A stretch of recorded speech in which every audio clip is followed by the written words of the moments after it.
Tom, and my co-host of the show, there is Alaning. Thank you for the applause. Hold your applause. He deserves every one of that. Thank you so much for coming here. I know you're all interested, so let's get started. And panelists, introduce yourself. Tell us your name and your most recent project or a project you want to promote. Starting with Tim. Hi, I'm Tim Chizmar. I'm a writer, director, producer. We are in post-production on Naked as Created, and we are in pre-production on Naked Alien Massacre. So, yeah! Jim Agnew. I have a film coming out in September with Kyle Gallner and Sean Ashmore called Just Breathe that I produced. Woo! I'm Jeff Miller. I'm a producer in Los Angeles, and I did Popeye the Slayer Man, which came out a couple months ago. And I've got a movie called The Caretaker that I'm selling now with Robert Bronzi, Rampage Jackson, and Daniel Baldwin, and we've got a few other things in the works, so thank you.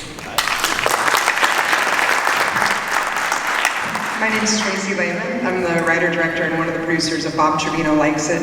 It was in the theaters this year in the US, it's still in theaters abroad, and it should be on Hulu in a couple of weeks.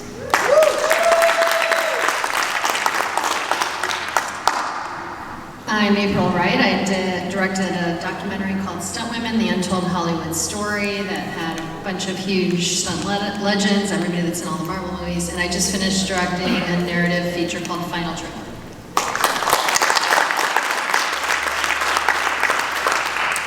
Well, we could not have a more diverse panel here in terms of the types of movies that are represented are all amazing. I'm fans of these filmmakers, and I know they will speak candidly about the industry. That's why I invited all of them here. And we'll tell you how this panel will work.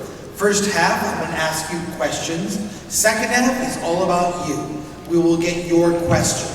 So let's get a mic ready. I want to make your dreams come true. I want you to ask questions to help you with your own projects. Because like you, I was sitting out there, got advice, and then did my own thing, like everyone here. And our job here is to inspire you and give you real-world information to help you out. So let's kick things off. I'm going to ask everyone down the line, what was the biggest challenge in getting your film made? I think that filmmakers always are stuck at usually the same stages.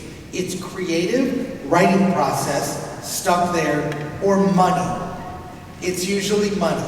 Those are the two I find that recur. A lot of other problems, but what was your biggest challenge and how you got over it? We'll start here, go down, and yeah, go ahead, Tim. I am happy to. Thank you, Chris.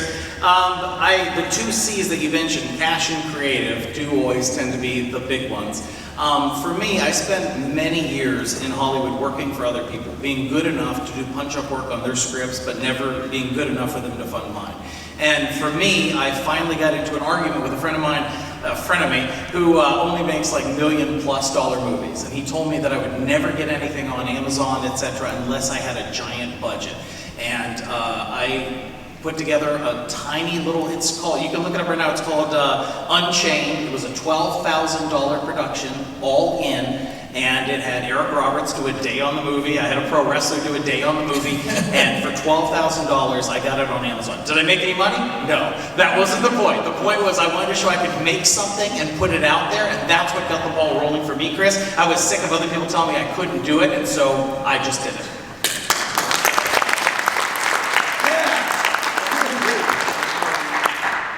The film I just talked about, we shot it 2 years ago, and one of the more interesting things was we had the equity to make the film, but he was a first-time director. So to get cast, we had to really kind of advocate for the director. He did a great short film, but he had no track record. So we kind of got around that by hiring a really great casting director who had experience, and we just kind of really pushed, into the agents, gave them like offers and said, okay, take it or leave it now. And also did a few business things, I won't get the weeds, but said we'll put escrow in the bank right now, we'll take care of all the stuff. So that was an interesting thing I've never had to deal with before, where the director didn't have a lot of, hi, how's it going, guys? experience. He did a great job, the movie came out great. And one other thing we had a big problem on was we were shooting right in the middle of the Screen Actors Guild strike. So that was interesting, but we solved those problems, and but it's always, like Tim says, money. Money is just, Cash and creative. Always. So. Jeff, your biggest challenge? Well, one thing, I'll talk about Popeye the Slayer Man. The challenge we almost kind of didn't have with that one was money, which is rare. But we had a lot of, it's a small budget film, but a lot of people were interested in because of public domain movies are big right now. So we kind of had a lot of interest in Popeye at a certain budget level from investors that we've worked with in the past. But script-wise, we didn't know, we knew there were probably going to be another competing Popeye movie or two, so we kind of had some issues with the script, like what direction do we take him in, like what do we do with this? And we kind of, came upon the gimmick of having him, he's been in a spinach canning factory, and contaminated spinach has rotted his brain. So it's made him go crazy and start killing people. So we're like, okay, that's kind of been an interesting enough angle. But anyway, so that was kind of just coming up with an interesting angle because we knew there were going to be competing Popeyes, and there are two other ones competing. I don't think they're as interesting as ours, although I haven't seen them. But anyway, and then just location-wise also, when you're doing indie movies, we had a factory that was supposed to be in the script. It's an abandoned factory. In real life, it was a working factory in upstate New York. And we just had to work around their hours. So it had a great look. I think it looks great in the film, but there were certain nights when we thought we were going to be able to be there till like 6 in the morning, and they're like, no, we got workers coming in at 3:30, so you guys need to be out of there by 3:30. Like, oh, okay. So you have to just be resourceful, and just when things like that happen, you just have to roll with the punches. Yeah. Great. Tracie, your biggest challenge? I have the financing one too as well, but since that's covered, we did lose our money a couple months before shooting, and I had to get another MG from another company that was much less, and then basically I was building the plane while flying it at that point. So you have your flag in the sand, and you're just making the movie, and you're gonna figure it out. But like I would direct and then have to go raise money after a 12-hour day of directing, So there's that, but also our first day of shooting was the first day of the actors' strike, and we were a SAG movie, so we had been telling SAG for quite some time, we are truly indie, and whatever, you look at all our bank accounts, look at anything, we are not associated with anything AMT, any studio. So luckily, they gave us till midnight to shoot the first day, and then we had to not shoot the second day. So you can imagine you're losing on a very tight schedule, you're losing a whole day. So luckily I'd done a lot of mindfulness classes, and I was able to get through that. People were like, how are you okay? And I was like, I think I'm traumatized actually. But we did get our SAG waiver. We were in the first group to get the SAG waiver, and so we were up, I think it was like 5:53 in the morning. On the third day we got the email and said you're cleared, and so, and that really solidified our team. A lot of these challenges end up being blessings in some weird way because you bond with people. Cool. All right. April, biggest challenge, how you overcame it? I was going to say money, but I was going to just give some ideas of what I think helped us to be able to make the movie. So we had some places interested, and we were taking the typical approach of either look for money or look for cast first. And we had places that liked it. We had, a few almost maybes, but not like money. And so I told the producer, I'm like, well, what if we just keep going and gathering other stuff? Because the car has a road trip, like 3/4 of it is on the road. People went to like a Coachella or whatever, and they're driving afterwards. And so we looked into all the different ways to shoot car stuff. And with all these LED screens, you can do things on the stage that you couldn't do a few years ago. So we talked to places like that and got a place to give us a super low deal, and ironically we ended up not even shooting that way, but through them they referred us to other people who did production design, and then people kept liking the script, and so a company that we had talked to over a year later came back and they were like, hey, we're getting some funding now, we did like your script, and we're like, oh great, because now at this point we have some money, we have this team, we have this discount here. We came in with like a whole package, so instead of being like one of the films on their slate, we became the top of the slate because we brought so much to the table, which also made us a co-production. and which also gave us more, leverage and power. So people always think you got to find your money or your cast, and we just started building all these other elements of people, like the guy we had doing production design had done Mandalorian because he had worked on those types of, LED and volume stages. So we started getting people that had a lot bigger credits than we did, and it really helped. Nice. I have specific questions for all of you. We'll start with you, April, and make our way down here. We'll go to your questions soon. April, what was it like transitioning from documentary? You've mostly done documentaries, and you need to check her documentaries out. Your drive-in documentary, Stuntwomen. That documentary is fantastic. You've now made your first narrative feature. Yeah. What was that transition like from docs? I mean, please brag about yourself here. Well, okay, so technically the first film I ever made was a narrative film. When I went into filmmaking, instead of making a short film, I made an ultra low budget features that we only spent like $50,000 on. And I'm gonna claim like the Tarantino first feature. He made that birthday party one that he never talks about, and then Reservoir Dogs was his first movie. So I made one movie that was very small, very, very low budget, and then this is, a lot of people are saying it's my first feature film, so yeah, by that logic, I'll take that. I made a lot of documentaries, and I don't make like issue documentaries, I make fun documentaries about driving movie theaters, movie palaces, Stuntwomen, and I did get to shoot some action for Stuntwomen. I have Michelle Rodriguez in the car with her driver from all the Fast and Furious movies, and we actually shot some action drift car racing sequence in my documentary. So I had stuff, in my reel that I could show, because we also have motorcycles and cars and fights and a lot of action and stunts in this new movie. And so I was able to just say, yeah, this budget, we spent this much on the stunt movie, and I could make another narrative, and I had written it. So the fact that I was a writer also helped. So as a transition, I started making all at the same time.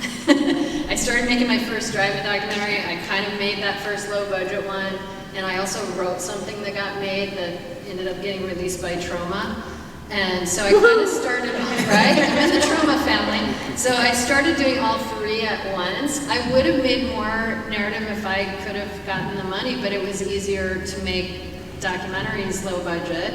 And then that just built me more, credibility as a filmmaker with a better reel. And all my documentaries got really, highly critical reviewed and fan reviewed, and so I just built a lot of momentum. And again, same way we built the momentum around the project, I had built a lot of momentum around myself when we showed up with this project. So yeah, it's all one big thing to me. I don't feel like it's that different, although with documentaries they pace out a lot longer because you're shooting something over a longer period of time, and when we were making this low budget movie it was just 3 weeks, so yeah.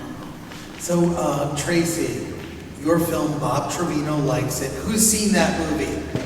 Okay, well, a lot more will see it when it comes to Hulu. I paid to see it in a theater the week it opened. Saw it with an audience, couldn't believe it. A ton of people there at like 2 o'clock at an AMC. It was crazy. Made me very emotional, the film. You made Alan Ng cry.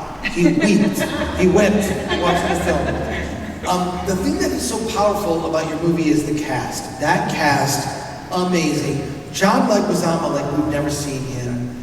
How did you get that cast together? I'm sure that certainly helped to get the financing, but how did you get this perfect cast? John was actually on last, so really? Yeah, it was amazing. We were very close to the end. So I wish he'd been on first. That would have been a lot easier. But Barbie Ferrer was my first. She was on during the first iteration of financing that fell through. She stuck with me. They're both the executive producers on the film as well. But Barbie, I'd seen her in Euphoria. I'd seen her vulnerability in Euphoria. And I really like casting against type, but I don't do it just to do it. It really has to be, I like to see people, not look at them, but really see them, what do they have to offer, and I think with indies, that's a great way to get the cast that, some amazing cast, because if you're offering them less money for something they have 10 other offers to do, why are they going to do yours for less money? But if you're giving them an opportunity to show a side of themselves that other projects are not, and you see that, you believe in them truly, that's that's a draw for an actor. So this, you know, she's very sexualized in Euphoria. She's not sexualized for 1 second in this movie. She's a very different character than Kat Hernandez, you know. But to me, it was the same vulnerability. It's just 2 different ways to show it, you know. And she's so witty, you know. If you saw in Pregnant, she's incredible. So it was just different than her other work. So I think that helped. She came on first. French Stewart was around. You know, his wife is in my writing group. And I'd written her dad, who's a real narcissist in the story, and inspired by someone related to me. And my dad. So he read in the writing group. He read, and I was like, well, that's done, because I never would have pictured him. He's a comedic guy, you know. I never would have pictured him in that role. So John was kind of last. Every time I checked his avails, he was busy because he works all the time. And finally, it was like some kismet thing. The weeks that we had to shoot exactly fell in the weeks that he was available. They said, he'll meet with you. I said, okay, I'm flying to New York. I'm not doing a Zoom. It's John Leguizamo. I'm flying to New York. So I sat with him, and you know, I did a video letter for him. You know, you do letters for directors, but he's got a lot of energy. So I was like, I'll just do it. I'll do it. I'll edit it. I'll make it fast paced the way he is, and you know, I think that helped a little bit. The meeting in New York, by like the 3rd or 4th time, he said, "Oh yeah, bro," and like hit me. I said, I think he's doing this. I think we're good. I think we're doing this movie. So I think across the board with those 3, it was giving them an opportunity to show something special. Like John has said in interviews that, you know, in a lot of his other projects, whether he's becoming something crazy or something kind of nefarious, that's what he's becoming in a lot of the other characters. But in this movie, he was becoming himself. And if you watch the movie, he has one of the best hearts in the entire world, and you get to see that in this film. And so I just hope he gets, you know, to show that, as much of that as he wants from here on out. Jeff, you haven't been sued yet, but that public domain horror is now a genre. We've seen Bambi the Reckoning opens, I think, in theaters today. I'm not joking. Opens in theaters today. Winnie the Pooh Blood and Honey is a franchise now. Piglet came out. These are real, okay? What are some of the others? Screenboat with Steamboat Willie. Peter Pan. There's a Peter Pan. There's a Peter Pan Neverland one. Of course, there's yours, Popeye the Slayer Man. Woo! What is it? Yeah! Who's seen Popeye the Slayer Man? In a theater, I saw it. I love the theater. So what was the challenge, and what did you know going in? Do you look at like what's coming up public domain? What, you know, like, oh, here's an opportunity. And look, I've seen the film. It's super fun. It's as much a fun comedy, laugh out loud, crowd pleaser, you know, as a horror film like that can be. So what was the thinking going in and prepping that project? I mean, it was just like you said, like we had known obviously about Winnie the Pooh, Blood and Honey was a big hit. So we're like, hey, what's gonna be coming up in public domain? And you know, we saw Popeye, we're like, well, that's kind of interesting, we can do something with that.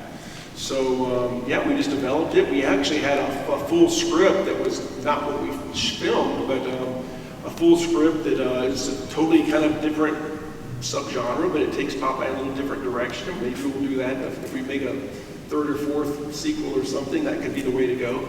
But yeah, we just, we developed it, and then, yeah, like I said, we were aware of the whole public domain, and so we kind of hit the ground running, and we filmed like April of last year, 2024, yeah, April and early May, knowing that January 1st, we would start able to sell it and stuff. But, it's a little. And so if for anybody's interested, starting next January 1st, I think Nancy Drew is public domain, and Betty Boop, if anybody wants to do a Betty Boop or Nancy Drew movie, get started. There's also maybe Dondi. Does it, come on, you're comic fans here. Who doesn't know Dondi? They made a Dondi movie, actually. But if you look up Dondi, you're like, oh, I've seen that before. But no, I'm just curious because it's really blowing up. I think it's very entertaining. They're very fun movies. Thank you. You know, Jim, a question for you. Jim Agnew, been very outspoken as a screenwriter and producer and director, and we've had you on the Film Thread live show on YouTube. Yeah. What is some advice you would give everybody about like the current state of Hollywood? You've mentioned, I don't think it's controversial what you've said. You're speaking out loud what a lot of people already know, that production is leaving California. And you can get a lot of your money shooting in other places, Nashville, Kentucky, What advice would you give to filmmakers with a budget looking to get more for their money? Yeah, I think first of all, you have to go to a tax incentive state, not California, because everything else is super expensive in California. And you also have to determine what budget your movie's at, because, you know, I'm going to get in the weeds here. Is it IATSE? Is it non-union? You know, there's a lot of variables. But you can do research, because there's certain states, like I think Mississippi, only, you got $250,000. If you spend that, maybe it's $150, I'm not sure. You can get 30% of your money back. So, you know, if your uncle gives you $1 million, you want to go make a movie for $1 million, you shoot it there, you only spent $700,000. So you're already ahead of the game. And a big problem I'm finding is that distributors are asking for more and more money in their deals now. I don't know if you guys are seeing that, like, where it's like they come across the board like hot, like we want 35% distribution fee plus back end plus this and that, and then once you pay SAG and once you pay everybody else, your movie, you know, you're making 30 cents on the dollar, so you can't do that. So, I mean, like I said, I don't want to get in the weeds with this stuff, but go to incentive states, see how you can use those incentives to your advantage. Things are much cheaper. The movie I did in Kentucky, we rented an entire courthouse for 2 days, and it cost us $200 to rent the parking lot across the street. That was it. In California, in LA, that would cost $50,000 a day, probably, if not more. So, you know, just you have to maximize your, you know, what you can get back, because the margins are getting tighter and tighter. And the thing that everybody up here in your panel knows, and what I think you guys should, if you have films you want to make and you're creatively looking to make movies, learn as much about the business as you can. That's how you get movies made, unfortunately. Most of the time it's a math problem. It's always a math problem. Yeah, we moved my story from Texas to Kentucky for this reason. I got a check for $260,000 from the state of Kentucky, you know. So I could not have made my movie without the Kentucky in We got $630,000. Yeah. So it's like, yeah, I mean, that's real money, you know. That goes to so your budget. that's what you have to look at. Now, even if you do a small movie, you can find incentive states too, you know, so. That's great and really helpful. Or you just find states that, again, are friendlier than, because California is super, you know, everybody wants so much money to film, like in Los Angeles. I just filmed a movie in Pennsylvania. I don't think we paid a dime for a location there.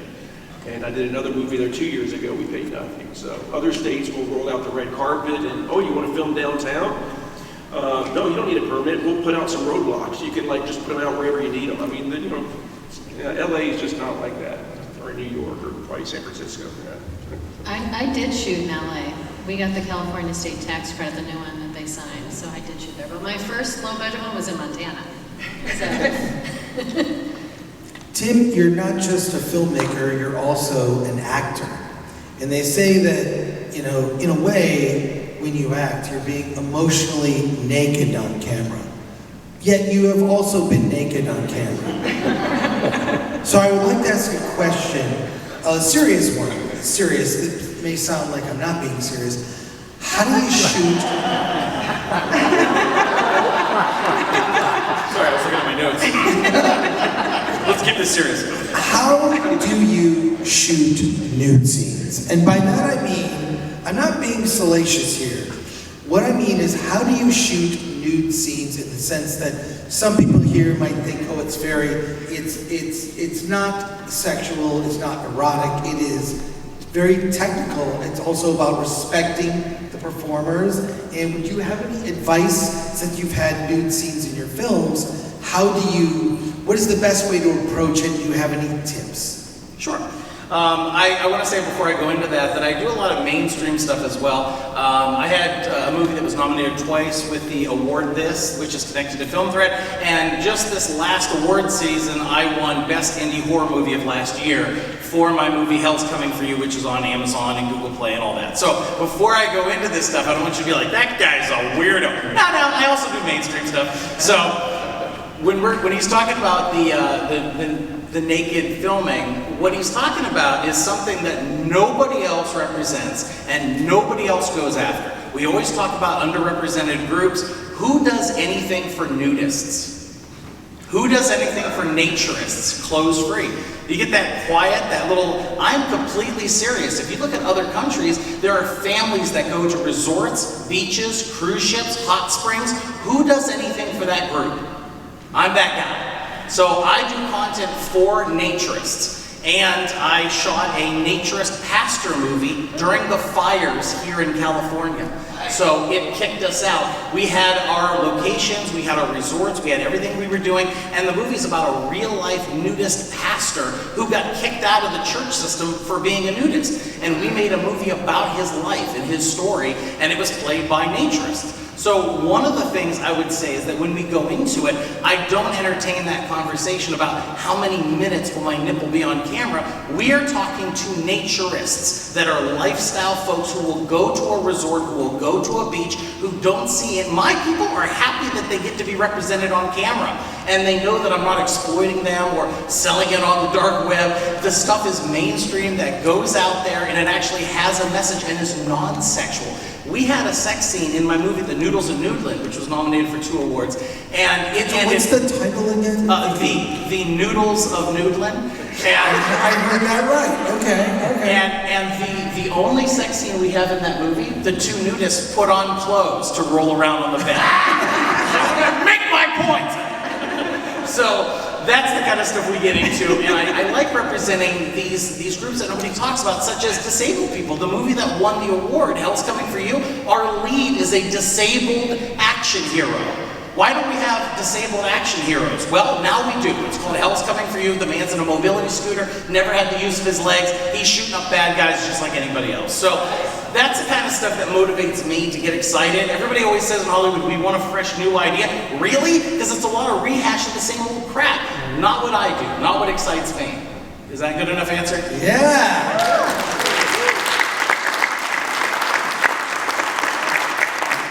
I never would have thought nudists as a underrepresented group, but I learned something new. That's great. Hey, let's go on. Let's move now to our portion where we get questions from you.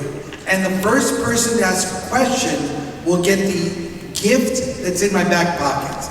I have a valuable gift. So come up here. Where do we have a microphone? Do we have a microphone? Right here in the back. Go there, ask your question, make your dream come true, and you will get a valuable gift. Right here. Please stand up. Tell us who you are, where you're from, and let's hear your question. Hi, my name is Sophia. I'm from São Paulo, Brazil. And my question is for April, because you did a documentary and now you have a narrative film. How do I choose which one should I do? Like, what's the pros and cons? What is easy to do in documentary? What's easy to do in a narrative film? This kind of thing. When you make a documentary, like I was saying, it's not just 3 weeks like shooting a narrative film. You're really going to live with it for a long time with the subjects of the film. And when you're making a narrative film, you're making a movie. It's all fictionalized. When you're making a documentary, it's their real life. It's their livelihood, and you're just telling their story. So you develop a obligation and a commitment to the people whose story that you're telling. So it's a bigger commitment. So how you choose is you really have to have something that you feel passion for, that you can work with for a long time. And it should be about a topic that you have some connection to, or that you can kind of get to the inside. Because you don't want to tell a documentary from the outside looking in, you want to get it from the inside out, from the people telling it. So it's your passion, and it's who do you have access to, should be the two things that drive you. Okay, thank you. Yeah, and you won Body Armor Flash IV Lemon Lime flavor with 0 sugar, lots of electrolytes. Come and get your gift, your valuable prize. Things like that's just going to go straight to her head. Big hand now.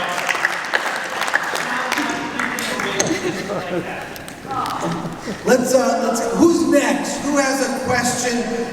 Right here. We're going to get to all around. Right here, and then back there. Hi, my name is John Peters II. I'm from South Pasadena, California. My question is for Tim. Yes. You mentioned you did your film for Amazon, and it was $12,000. Did you have to get the specs for how to submit to Amazon before you submitted it, or did you just film it and worry about the specs later? You're talking about the very first one that I told you about, Yes. the real cheap one? Yeah. Okay, so what I did was I sold it to Leo Mark, and Leo Mark will, I'm not speaking out of turn, I'd say this to their face, you give them a movie, you get nothing back. So I knew that when I was going into it, I just wanted to get it on platforms. So sometimes there are distributors, there's a whole list that if you take it, you'll never see $1. But it'll be out there, and it's called a lost leader. So now other people, investors, example, they want to know that you can produce a movie. So they look at something, oh, he did a movie, I know Eric Roberts, I think I'll trust him with my bigger budget. And so that's what it did for me. And I would recommend, I think you're talking about is deliverables. Right. Deliverables is a list of media assets and things you have to give, like various word lengths of the synopsis of the film, artwork, the movie, in different. So I recommend going to a website called indierights.com. It's INDIE rights.com.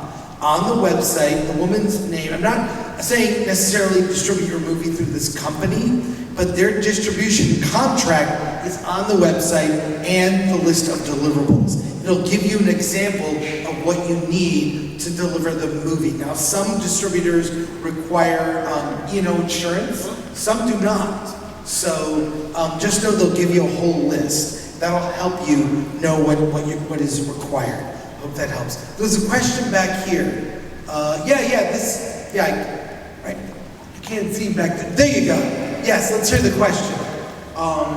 So I'm a student filmmaker, and one of the issues I come across is that a lot of the time it's hard to get a lot of funding to start the projects that you want to do in college. And when I talk to the people, it seems like they don't take me seriously because I'm a student. So how would you go about getting funding at this level of filmmaking? I think it's a lot of filmmakers that are new, they want to make a feature. And I say don't. If you can make a 1-minute movie, you can make a 5-minute movie, you can make a 10-minute movie, you can make a half, you can move up scale. You've got to start small and make a movie for nothing on your phone. I think start there. If you can do that, other people will have faith in you that you can do something with money and be responsible. I think everyone here didn't just make a feature. It was baby steps first. Obviously, there's a baby in the back room, probably stepping at some point. So follow that baby. That's a very cute baby. I'm just saying, it reminded me of that term. I don't know why I'm saying that. But I think it starts small, and then you can maybe do a Kickstarter and get 5,000 to make something. Anyone here's advice? Almost everybody's first films, it's yourself, it's your parents, it's your family. Even if you do a crowdfunding, that's who's still going to give you money through the crowdfunding. So you have to just find the people around you for your first things. It's really hard to, because you're competing with, if you're going after strangers or, whatever, film financing companies or production companies, everybody else has more credits than you, right? So you just got to go to the people you know. Use your resources. I mean, you shoot on your phone these days. I mean, what do you have access to? I tell people that, I know people, I've been fortunate, I've made a lot of movies the last few years, but I've got friends that made a movie like 15 years ago, they've never made another one. Right. Because they're either too close to their scripts and like, oh, I can't make this because it's going to be at least a $5 million movie, or they're just, something's wrong, they can't keep moving forward to make something. I say, and I tell them, write something based on shooting at your apartment or something. Make something creative. I mean, it's all about imagination and what resources do you have, what do you have access to. Piggybacking off what Jeff said, I want to tell you the best advice that I ever got, which is get away from your dream passion project and think about what motivates that person to give you money. Why would they want to give you money? You have this passion project, this desire. I want to make a boxing movie about blah, blah, blah. Well, why does that guy care? Now, maybe he thinks his daughter's going to be a great star. Ed Wood that stuff. Put her in your movie. Say, all right, for $150,000, your daughter's a star. Bam, she's got a movie, she's a star, you made your project, and you both worked something out. That's helped me a lot. And if it's a boxing nudist, you're serving a represented crew. We could make that happen. I really think it's baby steps and something small and then moving up. That's how it gets done. Other questions, put your hand up high and someone with the mic will come and find you. Be back there, right back there, really close to you. There you go. Right, yeah, there you go. Yeah. We'll get both of you. We'll get both of you. Okay. Jim, you mentioned hiring a first-time director and having to champion them. This is open to anybody who's had experience with it. But I was wondering, is there any value in, say, directors, more like a Gareth Edwards, who can augment production value through visual effects experience and then cinematography experience? Or is it really all just about the track record?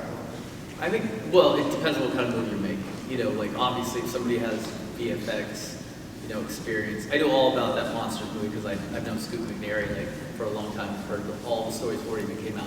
So they just kind of wing that, and Gareth Edwards did his own thing. I don't know how much they spent on it, but yeah, definitely. I mean, as a first-time director, you've got to really sell yourself, and that's the only reason I got involved with that project. Is the director had done a short film that was really good, and he could talk in the room. So I was like, okay, all I got to do is just get him in front of these actors, and it was up to him to sell them, and he did it. But you know, you've got to be able to sell your film. I've seen directors clam up, and you know, not be able to talk to the actors. I mean, the biggest trick in the world to get any actor to do your movie is just start talking about Harry Lime and the Third Man and things they don't know, and they'll sign up. And just start throwing out your movie knowledge, and they'll just be like, "Oh, this guy knows a lot."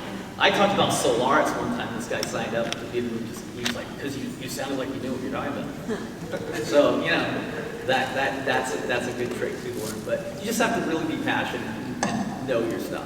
So would you say part of it is bullshitting? Is that totally I just want to say, you know, John was on, hadn't done a movie this small in a very, very, very long time, possibly like, I don't know, 3 decades or something. But his manager wanted to see my shorts. It was just an argument for shorts, you know, so I did shorts for 15 years or so. And only the last 2 am I really proud of, you know, because I was learning along the way. And so I think, but luckily I had kind of a breakthrough, and I think the last 2 were pretty good and won a lot of awards and stuff. So that got me to John Leguizamo. Without those shorts, his manager was never to risk that, you know. So there's a lot of value in shorts. Yeah, there was a question, someone right behind, hand them up. Yes, there we go. Hello, my name is Asa, I'm from Ohio. I am an aspiring stuntwoman, so thank you, April. My question is, how much of what you guys do is actually the creative work, and how much of it is dealing with the legality of everything? Yeah. Well, that applies to all of us, really. Yeah. Get close to the mic. Close to the mic. Yeah, I was going to say that applies to narrative and documentary and everything that you do. Yeah, I think there's always a balance, because you have to, I mean, legality, you have to have rights to your script, there's chain of title, you copyright things, you have lawyers doing every deal for every aspect of it, for all your crew members, for all your cast, you're dealing with SAG. So filmmaking is financing, filmmaking is legal documents, so there's a creative side, but there's absolutely a side like that. When you're making a documentary like mine, you're also using clips from films, so that's a whole legal side of it too, in terms of what you can and can't use and how you get those things approved. So yeah, you have to have a balance, but you want to, I mean, if you're the creative person, you can't be ignorant of that stuff. You definitely have, I think Chris said that earlier, you have to learn about filmmaking. So the more you know, the more you can protect your creative idea, your creative vision within all the business of it that has to occur. Great, that's great. Other questions? I see right here and there. Who's close? Where's the mic? Mike. Okay, great. Right here, and we'll get to, yes, okay. All right, I got a question about the 2 dreaded letters, AI. How's that going to affect independent filmmaking going forward? Anybody on the panel? AI, what do you think? I think the genie's out of the bottle. I don't think there's any turning back. But I think you have to look at it like you're using Final Draft or you're using the internet. You know, it's like, I don't think people should be scared of it, but, you know, I don't know. It gets in a really, you know, because there's people who can lose their jobs because of AI, because AI can focus pull now, you know, and it's going to be able to camera operate soon. So I just think really the future, and it's not anything I support or don't, is that in 2-3 years from now, you're gonna have a whole studio in your laptop, you know? And it's gonna be more about distribution and how do people see your movie, I think is a big part of it, because there's gonna be a lot of content. But I have a friend who works for an AI company, and they keep sending me stuff, and it's just freaking me out how from 6 weeks ago to now, it gets 100 times better to 6 weeks. It's crazy. So, yeah, I mean, I think it gives people opportunities to do things they couldn't, It's like almost like turbocharged green screen or something, But I think also too that it's going to make those kind of movies that's going to make indie films and things with heart, real people more important. So that's why I'm really conflicted on it. I think it's going to help really, but I don't think we have any choice. It's here. It's a tool. It's a tool. Yeah, I think that's a subject for a whole panel. We'll probably pitch that next year. It's tonight. There's one tonight. Is there? Yeah, you should go to that. There's a question in the back, very back. Who's got the mic for? Yeah, great. I want to make sure you get as many as possible. It's probably an AI panel of fake panelists. My quick question is, what's your best advice for finding the best cinematographer for your project? Oh, that's a good one. Best cinematographer. Eddie? Well, I wrote and produced for a long time too, a lot of shorts. And I'd seen John Rosario, my DP, on another set, and I liked the way he worked with that director. And I said, I'm coming back to you. When I do my first feature, I'm coming back to you. And it took a while, it took like 6 or 7 years, but I came back to him. And he was then much more expensive because he had blown up. So I had to really convince him, and I had to let it go for a bit and go look at other people. And then we kind of went back to each other at the same time because it was getting ready to start prepping. And I was like, I don't want to go with anybody but John Rosario. And he pinged me and he said, hey, did you find anybody? I said, no, and he said, listen, some movies line your pockets, other movies line your soul, and I'm in, let's do it. And so he's my person, so I think like working on shorts also helps you find your family, your chosen family, and your film family, and you build your village, Great, okay. And just watch a lot of indie films, and if you see some, watch short films, watch films, and when you see a style you like, reach out to that person. Great. More questions? Raise your hand up high. We'll get to you. Right over there, and then there in the front row. We'll get to everyone we can. Hi, my name is Andres Herrera. I'm from Portland, Oregon. I'm an aspiring filmmaker and game developer, and I feel like those, and indie game developer. I feel like those worlds kind of, maybe not crossover, but maybe sometimes crossover, but there's as creatives and in those space, I feel like those happen a lot. But my questions for everyone on the table.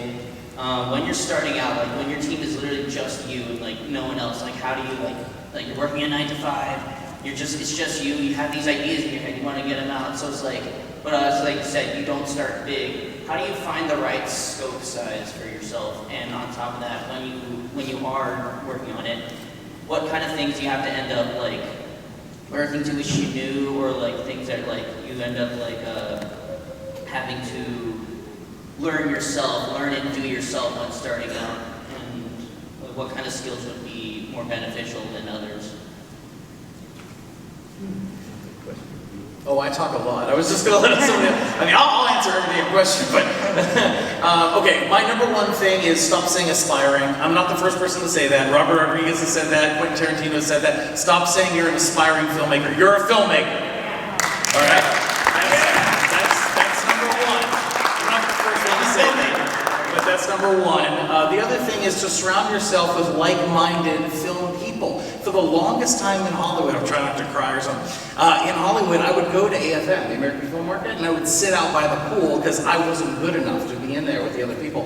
Last year I went to AFM in Vegas and I got a 3-picture deal, and I'm doing 2 of the 3 this year and 1 more next year because I showed up. And you know what I saw? I have friends that are doing panels. I have friends that had retrospectives, Lloyd Kaufman, people that I've worked with, and I thought I was bottom tier. I show up, they're doing a panel about Sharknado. I'm like, I can do this.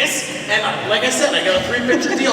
Just go and surround yourself with people who don't talk. Too many people talk. Show up, see their eyes. Say, how do I sell something to Netflix? I don't know, go talk to Chuck. He does the acquisition guy for Netflix. You see what I mean? It makes it real.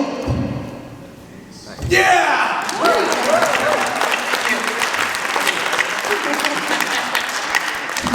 Question right here in the front, and we'll keep We're gonna keep going until you kick us out. And we're pressing to start. My question is for Jack Miller. Betty Boop goes public next year. Do you have any ideas of turning her into a femme fatale that goes on a rampage? Or I do not. No. So you can take that one if you want to. Or Dondi, if anyone even knows Dondi. I don't know what it is. Yeah. Quincy Drew also. Pluto the dog. Yeah. I think Goofy is what, 2036 Goofy.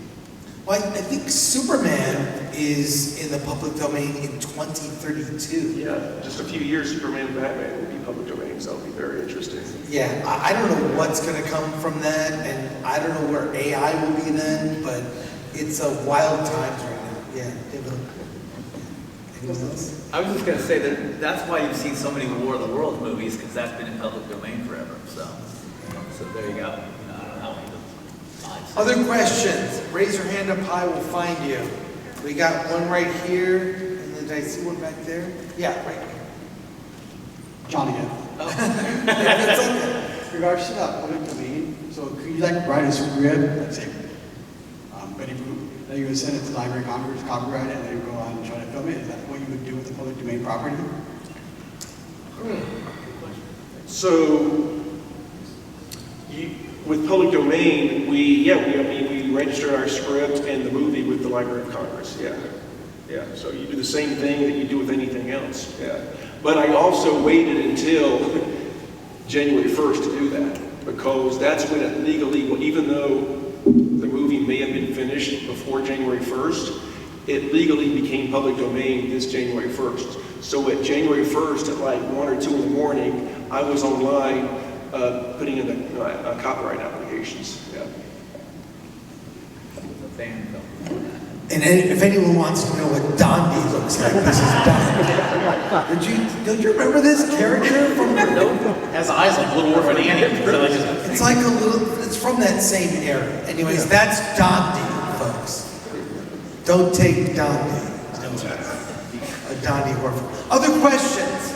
We've got like maybe 5-10 minutes. We got gifts for Chris Gore. We got gifts. Yeah, yes, right here in the front. I'll see. When you were shooting, what was the craziest thing that went wrong on the set that you never saw? I think everyone can answer that. Why don't we go down the line? April, we'll start with you. Craziest, what did you say? Craziest thing that went wrong on the set. Craziest never thing saw coming. that went wrong. I mean, lots of things go wrong. Make a whole panel about that. Yeah, one could. question. Or jump in. Jump in, whoever. I would take a minute to think about it. I got a spider bite that kept growing, but I wouldn't leave the set, and they kept putting rings around it saying when it gets outside this ring you have to go, but we were behind schedule, and I said I can't leave, and so I'm not recommending you do that, but I stayed. I fell down a hill telling the talent PA to make sure the cast was safe because it was slippery, and as I was telling her that it was slippery, I fell down the hill. I was like the only person that got injured on her set, by the way. The SAG strike on day one, thunderstorms, and as you know, OSHA rules, like you may know, every 30 minutes, when there's lightning, you cannot shoot outside basically for 30 minutes. So every time there was lightning, the clock started over and I couldn't shoot for 30 minutes. So we lost like a day and a half due to freak thunderstorms in Kentucky that they say never happen in the summer. And I was like, great, thanks. Yeah, a lot of things like that. I could go on and on. On the second day of filming my Pastor movie, that fire broke out. The second day of filming, after all the money, all the people, and my lead actress got soot in her lungs. We had to fly her out of the state, so I had to replace my lead actress. People lost their homes. People lost family members. The fire here in California. Second day of filming. We saw the fires coming because we were staying in, what's it called, Eaton? Altadena. We were in Altadena. We had this resort property. We could see the fires. We didn't know what to do. We left. We went to another hotel that was close to the soundstage we were going to be using. Turns out that lost power and there was a fire over there. So then we came back and we're like, what are we going to do? And I hit 2 trees with my car and knocked the mirror off it. And that was the worst thing but we saved it. We saved the movie and we went to Arizona for part of a shooting. And I mean, you all know, the California people lived through it. That was unplanned and horrible. Yeah, if it were Roger Corman, he probably would have just made a movie about a fire burning things down. because didn't he go up to, he went to San Francisco and filmed during the quake, and then made an action movie around it. Anyways, so that's. I had one day on the first day on a set on a movie I worked on. The lead actor didn't come out of the trailer for 10 hours because he couldn't decide what his wardrobe was going to be, and the director went off and got drunk. Wow! And then it just spiraled. That was like probably the best day of the shoot. We all got fired off that movie. So I got fired. The director got fired. Everybody got fired. But the actor didn't get fired. And he was the worst person I've ever worked with. I'm not going to tell you who. Oh no! You all know who he is. Find out. I will find out, Jim. Wesley Snipes. But there's a So was this in a Blade 3? No, it's a different movie. But I did a movie a couple of years ago where we had an actor. We flew in from New York. He was like one of our name actors, and he was only shooting for a day. And he was so, and he had a reputation in the past for a substance abuse problem. But you know, hey, we give people the benefit of the doubt. His manager said he's clean, don't worry about it. He showed up and he was a mess. So from the time that one of our people picked him up at the airport to the time he got to this hotel, the hotel threatened to kick him out because he was falling asleep in the hallway and harassing people in the lobby. So we had to fire him, and we had to replace him like, you know, the night before we're shooting. You know, we had a call time at like 7 or 8 in the morning. And so that was a real, you know, tough situation. You know, I'm just going to add something to what Jeff said. Is one thing you guys got to learn about filmmaking is that everybody's replaceable. So the film is the most important thing. You can fire anybody. It's about the movie getting made. Right. You can't be beholden to one person or two or three. Other questions? Who do we got? No, right back there. Yeah. Get to your question. So my question is anyone who wants to answer, but it's kind of about marketing and promotion of films. So obviously when you make like short films or you're just like starting, that's good to add to your portfolio, but how do you kind of market or distribute or go about like marketing the film specifically and gaining traction through that, as opposed to like making the films something on your portfolio? Oh, wow. That's, God, especially, that's a whole panel. That question is an entire panel on that. And especially as it applies to indie film, I mean, I'd say social media is a big part of it. I mean, even the most recent, you know, Superman movie, which came out 2 weeks ago, they used TikTok and Instagram a lot. Anyone's advice on promotion for me? A good publicist, you know, that has experience in that kind of movie. You know, that's what we had with Popeye the Slayer Man. Our publicist was a big horror fan. He used to write for horror sites, and he used to work for the people that do the Halloween franchise. And it also helped that his wife was in our movie. So he therefore had kind of more, more reason to help with the publicity for our movie. But he did a great job. And then we got the distributor. That helped us before we sold it. Once we sold it, we got the distributor to also pay him more money to be the publicist, the official publicist going forward. There was a panel this morning about how to get news coverage, and I was on it. I write for First Comics News, and one of the things we talk about is like to be specific about your demographic. So make sure the people you reach out to for any press releases, stuff like that, cover what you're talking about. So, you know, if you're doing a romance, don't reach out to Fangoria. Just make sure that you're going after who would actually be interested in your product.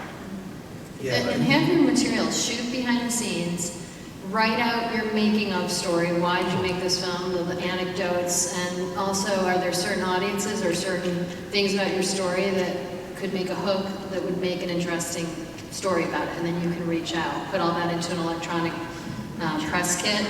So just create like a Google Drive folder, put your stills, put your trailer, put all your stuff in there, so when you reach out, you're like, here's the teaser for my film, and here's the press kit that has the making of, and why it would make a great story for you. Right, as writing for First Comics News, if I'm talking to somebody who wants to promote their product and I say, send me your EPK, and they go, what's that? I get a little annoyed. Google the industry before you start talking to us, you know? And I would say also, whatever downtime there is on set, use it efficiently. When I did a movie which is being re-released this year on Blu-ray, my big fat independent movie, we took every minute we had the cast. We did photo shoots for our DVD cover. We did interviews with them for behind the scenes. Everything we could, we used their time efficiently. So unfortunately, we're gonna have to leave it there. We'll end, we have a couple things, business. I want everyone, starting with April, come down. How can people follow your work? What do you have coming out?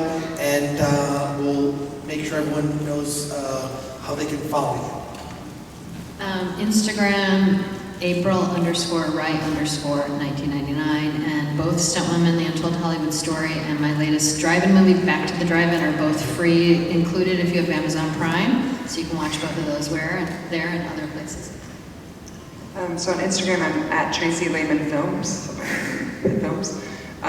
Bob Trevino Likes It will be on Hulu. It's been announced as August 5th. I hope it stays that date, but we'll see. 54 million, I think, subscribers, very exciting.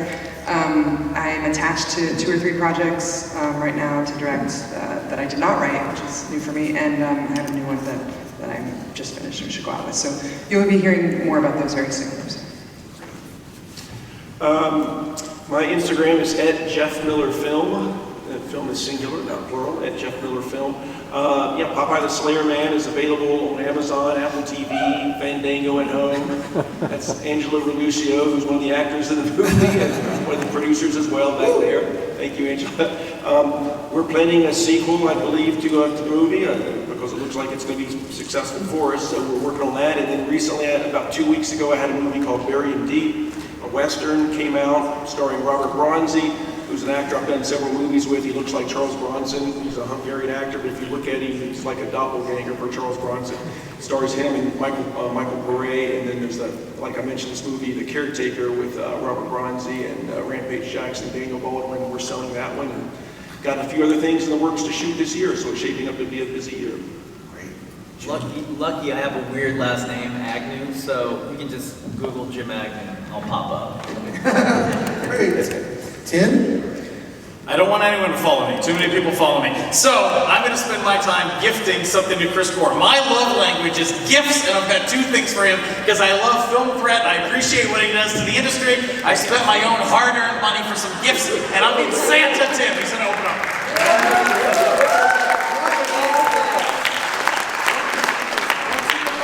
What's in the box? What's in the box? I don't know. What is this? Okay. The first of 2. What is this? Oh, wow. What? Is this an action figure of me? I don't know. Is it? What the hell? Okay. This is crazy. Look at this.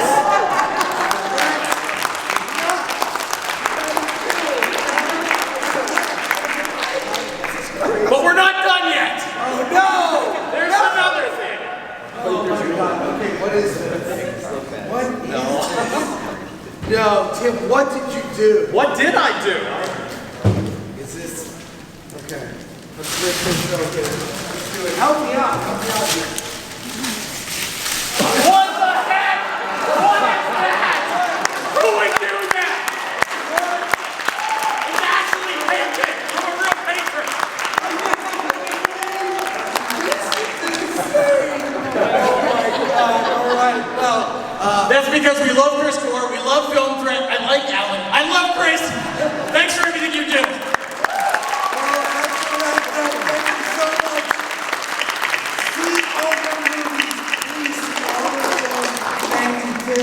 I love you, man. Love you all here. Thank you much. Comic-Con, let's go!